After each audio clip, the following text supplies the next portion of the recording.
Yeah, good morning, guys. Yeah, so speaking with a friend in France, they have some heat wave there. And my friend said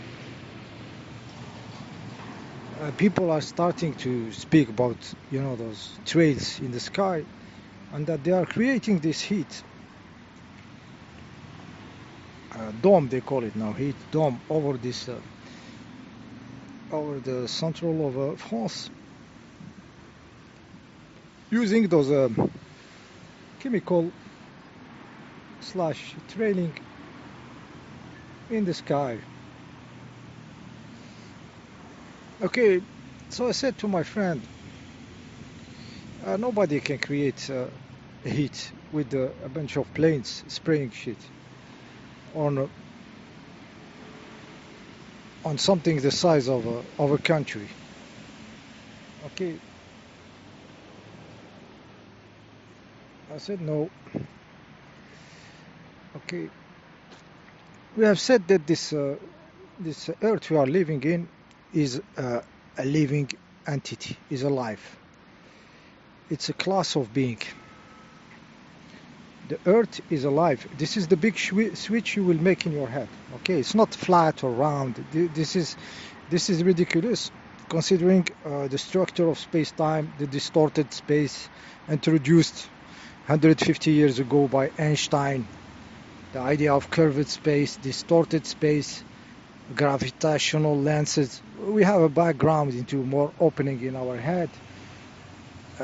More than 200 years of that, 300 years of mathematics behind those spaces. Yeah, so the big shift in your head, it's not a ridiculous flat or curved. Okay, the big shift in your head, the Earth is a living being. It's alive. It's an entity. It's a being. Okay, it's a class of being. Me, myself, I call it Julius. There is a video where I call this being we are living on Julius. Julius having the capability to structure space-time. It's a class of being under the divine. Okay, and we have to live on this stuff. We cannot structure our space-time in no space-time. Okay, we are just humans for now. For now. Okay, so I said this is the jump you have to make in your head. The jump. It's alive. It's alive. It's alive. It's a living being. It's alive. It's an entity. It's a being. It's a class of being. A class of Titan. It is Julius. This is what you have to put in your head to change dimension in your consciousness. Next level. Grasp fully. Grasp with your consciousness, with your guts, with your cells, that you are living on a living being, a class of living being. Julius, I call it this one. This one I call it Julius. So my friend was talking about this heat wave. I said Julius is exposing himself to quantum fire.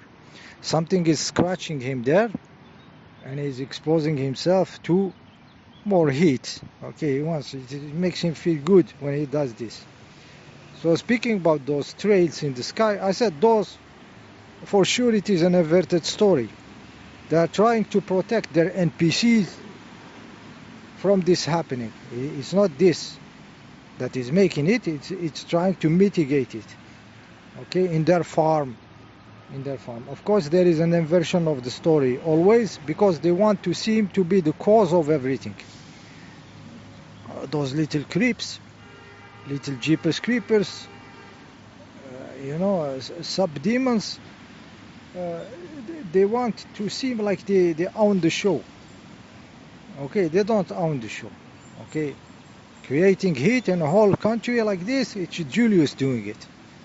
Julius, master space-time, master the exposition to the quantum fire, and something is scratching him there. Okay, so it's like when you go on the sea and you just you just get exposed like this to the sun, tend yourselves, more or less like this, but more sophisticated. Okay, Julius is doing this. It's not them doing it.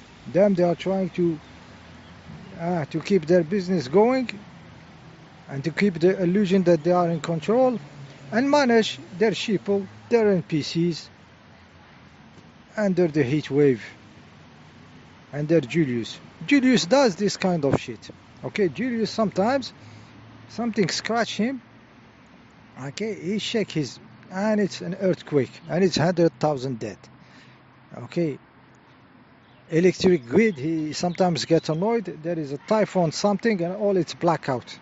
Okay, sometimes he does this, and he's very gentle, to be honest, considering the quality of those morons on this planet. He's very gentle with them, very patient. Okay, yeah, yeah. So Julius doesn't have a lot of good reason to like human beings. Okay, just human beings destroying nature and multiplying like rabbits. Multiplying like rabbits till very recently. Now it's getting solved. Um, yeah, so Julius doesn't have a reason to really like those. Okay, especially that those don't care about other species. Okay, their vibe doesn't seem to be something very constructive in the Julius consciousness.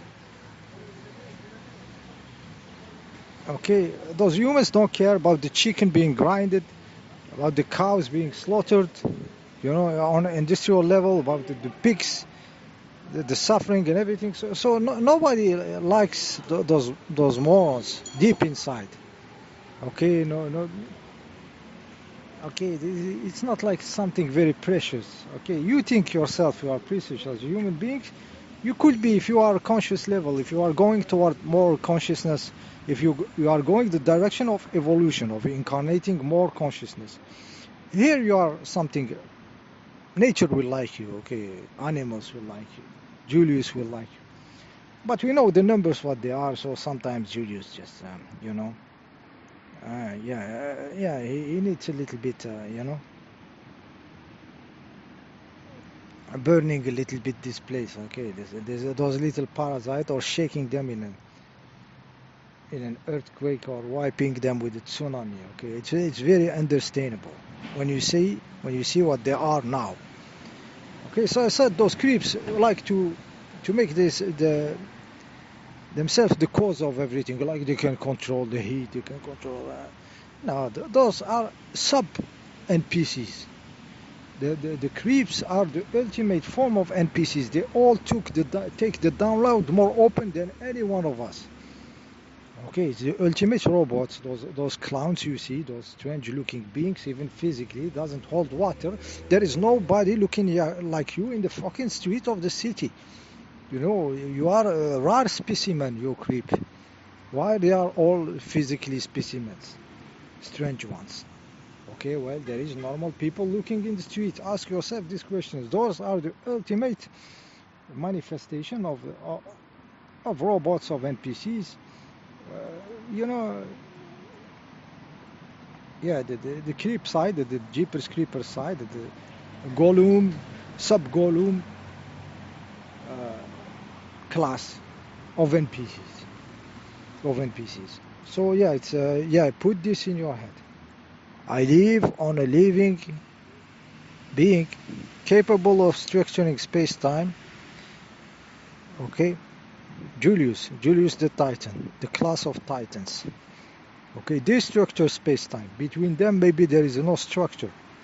So we see through their eyes how they perceive it, how the Julius perceive the other outside of him. It's through his retina. Okay, his consciousness. So here we are, 2026. The Earth is flat, the Earth is round. Okay, after Einstein, after relativity générale, point carré, mathematics and stuff. Wow, here we are. Ridiculous. Okay, The Earth is not an object in space. Julius is not an object flat or round. Julius is fucking structuring space-time. This is Julius. Put this in your fucking head. Julius is not flat or round. Julius is where form take place. He is structuring space-time. Okay, put this in your fucking head. It's alive. It has all the characteristic of life. Okay, the organization, the rhythms, like your body, like your heart beating, like your breathing, tides coming, going, night and day. Okay, seasons. Okay, cycles, stuff. He has all the characteristic of life. Okay, of movements of life, cyclical, because there is consciousness behind. Okay, equilibrium, access to energy, infinite energy. Okay, this is why. This is the step. It is alive. It is Julius. It is a being. Put this step in your fucking head, flat earthers. Put this in your head. Okay, so you shift consciousness. You can be generating another position of consciousness in your own form. Okay, manifested in this structured space-time by Julius himself. So what's on the picture? Okay, look at this fucking picture. Okay, this picture. Okay, there was a class of mathematical problems. Okay, in geometry. And John Nash, the mathematician, solved this. You know, the Nobel Prize. Okay, solved this in 1950. So it is very recent that this problem could be solved.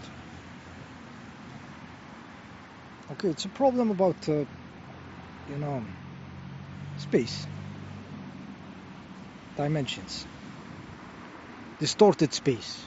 Okay, distorted space. Yeah, so to make it simple, Nash solved this, and I'm going to explain to you what's on the picture. So imagine there is a square. You have a square surface, flat, 2D square, 2D, and there is a 2D being living there. Okay, we call it Pac-Man. He's living on this square. The square is flat, and Pac-Man can go wherever he wants on this square, but the square is a realm. So when Pac-Man goes from this side, he come up from the other side. So the mathematical problem, to make it simple for you to understand, is how do you structure the space, how do you fold the space for this Pac-Man to live in this realm and notice nothing. For him, everything is all right. He measured the whole distances. Everything is correct in his realm. He lives on a flat land. Okay, he goes, there is no limit. He come back from where he come from. So he come back from his house. He go east. He falls back on his house. Okay, and he go north from his house. He come back from the south to his house. Okay, but when he measures the space, he measures the curvature of his space is fucking flat. Okay, so how do you curve this square? The space of this square, the structure of this square. So Pac-Man shows nothing. For him, everything is okay. It's just a realm, but it's also flat. So that's the problem. So it's very complicated mathematical problem. It took Nash, it took a Nobel Prize to solve it. Okay, to fold this space in a way that Pac-Man travels through this curved space with showing no problem, no aberration in the distances, but still it's a closed world, it's closed realm. Okay, so it took a Nobel Prize to do it in the 50s, and this model you see is the model of the space itself. So on this land, this perfectly flat realm, The space structure has to look like this, like what you see in the picture. It's Nash who solved it. The modelization, the computer modelization is very recent. This picture is around 2012, where they could model this structure of space. Okay, now you're gonna put this in your head. This is a Pac-Man, a 2D guy on a square, flat 2D realm. So this is the complexity to solve on 2D realm. So now I let you imagine slowly, take a little breath, and imagine the complexity of a finite realm, where wherever you go, you stay in the 3D space. Okay, imagine the complexity. Imagine the complexity of 3D realm. Okay, it was a 2D realm, the Pac-Man one, and this is what it gave the structure of space for this Pac-Man to see no problem in his realm, on his Earth, and his Earth is flat, but it is 2D. So imagine the complexity of a 3D problem of Julius. To grasp an idea how this Julius is structuring space-time. You get a little bit the point? Okay. Yes. So it is Nash embedding theorem, and it was trying to solve the isometric embedding of Riemannian manifolds. That's the field of mathematics where Nash put his head, his Nobel Prize head, and solved the problem until, and we had to wait until 2012 to somebody to come a model of the space. So Pac-Man is moving all around, no problem, measuring the distance, everything makes sense, but it's all totally flat land. But wherever you go east, you come back from the west to his house, he's like on Earth, a 2D Earth, totally flat. Okay, and he says nothing. The space has to be structured like the object you see here. It's not an object, it's a structure of space. This is what you see, structure of space. Imagine the complexity of something like Julius. Imagine the complexity of something like Julius. Okay? Yeah, I think it's enough for this video. Am I ever gonna post something like this? Okay, let's think.